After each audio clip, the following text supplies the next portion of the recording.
Have you ever noticed that your cravings seem to arrive at exactly the same time every day? Maybe it's 3 p.m., maybe it's right after dinner, maybe it's the moment you sit down on the couch at night. What's strange is that the craving doesn't feel optional. You can have discipline in every other part of your life. You can wake up early, you can go to work, you can hit the gym, you can stick to a budget, but somehow a cookie, a candy bar, or a scoop of ice cream can completely derail the plan. And that's confusing, because if sugar is so bad for us, why does our brain want it so badly? Why does one bite often turn into 10? Why does it feel easier to skip a workout than to ignore a craving? Most people assume the answer is weak willpower. But what if that's not true? What if the real reason is that your brain is running a program that was written millions of years before grocery stores, vending machines, and food delivery apps ever existed? To find out what really happens when sugar disappears, we analyzed the experiences of 50 people who attempted the same challenge. For 30 days, they removed added sugar. No soda, no candy, no desserts, no sugary coffee drinks, no ultra-processed foods loaded with hidden sweeteners, just real food, meat, vegetables, fruit, rice, potatoes, simple ingredients. And what happened over those 30 days was far more dramatic than most people expected. Some people experienced headaches, others became irritable, a few almost quit entirely. But around the halfway point, something unexpected started happening. Their energy changed, their hunger changed, even the way food tasted changed. This is the day-by-day timeline of what happens when sugar leaves your body. But before we open the journals, we need to understand what we're actually fighting against, because sugar isn't simply a food. It's a signal. When you eat something sweet, your brain releases dopamine. Dopamine is often called the reward chemical, but that's not entirely accurate. Its real job is to tell your brain, remember this. This is important. Do this again. Thousands of years ago, that system helped humans survive.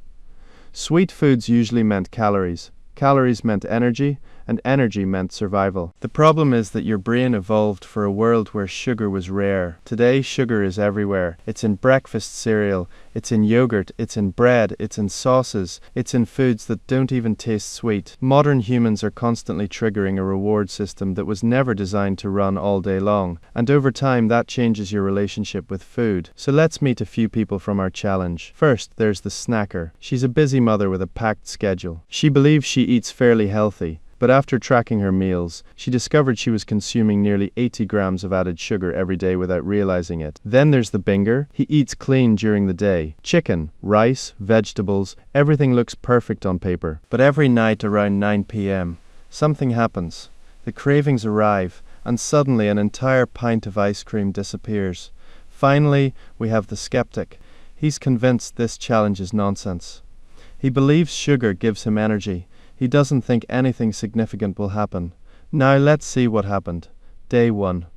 The easiest day of the entire challenge. Everyone feels motivated. The kitchen has been cleaned out. The snacks are gone. The grocery cart is full of healthy food. People feel optimistic.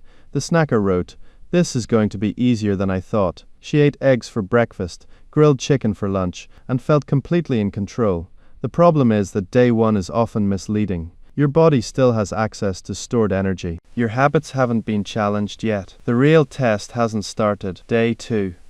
This is when reality begins to show up. Your body starts running low on its easiest source of fuel. Blood sugar becomes less predictable. Cravings begin whispering in the background.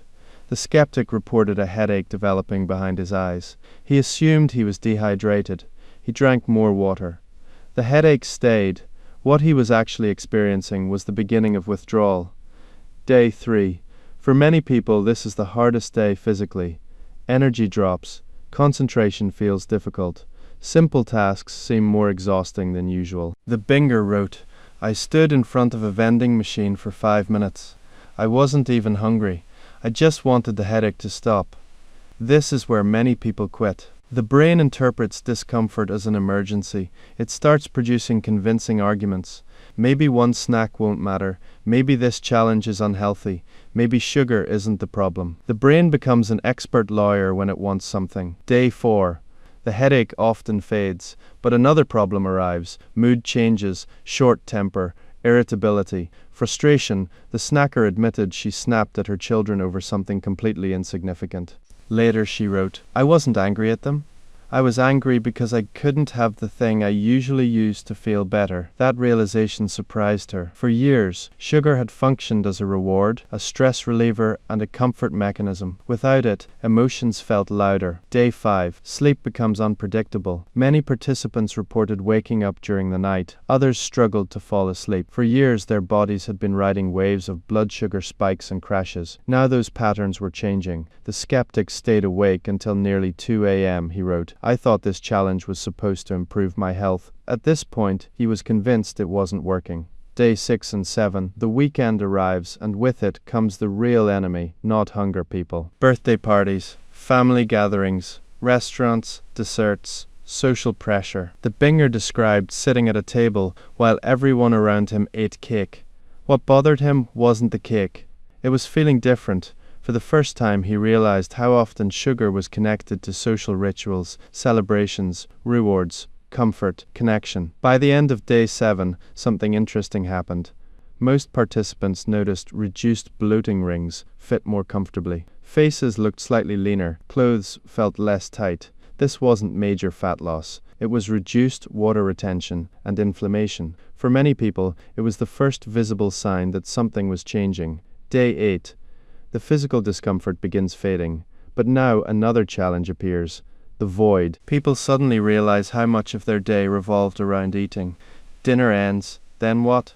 Watch TV without snacks, read without snacks, work without snacks. One participant wrote, "I wasn't hungry. I just didn't know what else to do." For years, sugar had been attached to routines. Now those routines felt incomplete. Day 9 and 10. Cravings become oddly specific, not just sweet, specific textures, crunchy, chewy, creamy. The brain starts searching for loopholes. This stage is sometimes called an extinction burst. It's the habit making one final push before it weakens.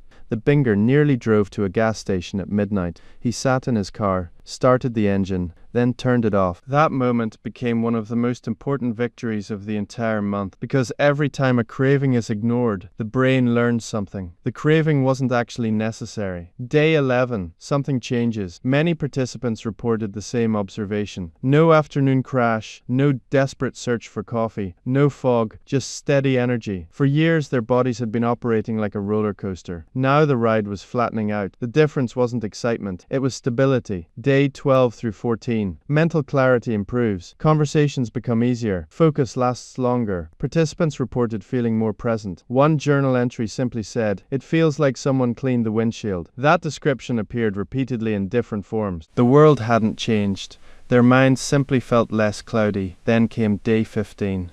The moment almost everyone remembered. The apple moment. One participant bit into a strawberry and laughed. Another described an apple as tasting like candy. Taste buds hadn't changed overnight. What changed was the baseline. After weeks without intense sweetness, natural flavors became powerful again. Foods that once seemed boring suddenly tasted incredible. Many participants described this as the point where they realized the challenge was working. Day 16 through 18. Skin improvements became noticeable. Less redness, fewer breakouts, a more even complexion. Several participants stopped using makeup as frequently. Others reported receiving comments from friends who had no idea they were doing the challenge. Confidence started increasing, not because they looked completely different, but because they felt different. Day 19 and 20. Hunger becomes quieter.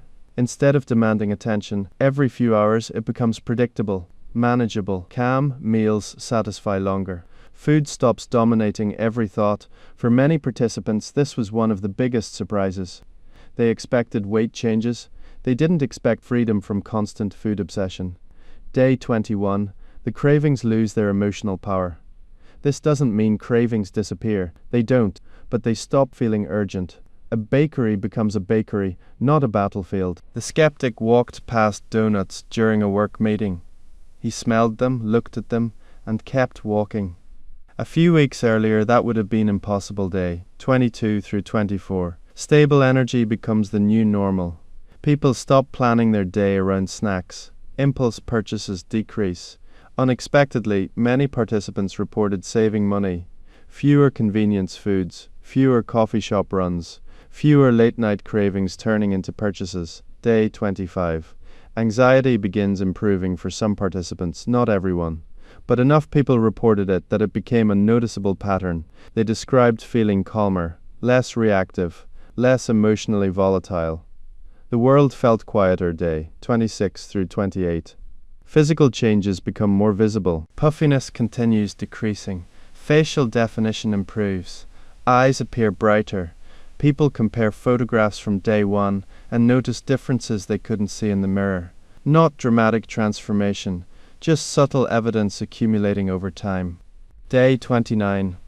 A strange fear appears, the fear of going back.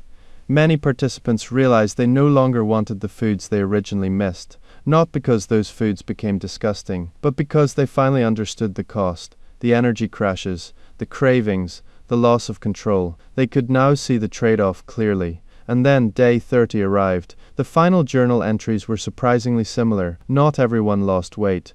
Not everyone looked dramatically different. Not everyone became a health fanatic. But nearly everyone reported the same three things: more stable energy, better mental clarity, greater control over food. The challenge wasn't really about sugar. It was about reclaiming choice. Because the biggest realization wasn't that sugar is evil. It was that many people had never experienced life without constantly chasing the next hit of sweetness. For years they assumed cravings were hunger. They assumed fatigue was normal. They assumed afternoon crashes were inevitable. 30 days showed them another possibility, and maybe that's the most interesting part of all. The goal isn't to never eat sugar again. The goal is to understand what happens when it stops controlling you. Because once you've experienced both versions of yourself, the difference becomes impossible to ignore.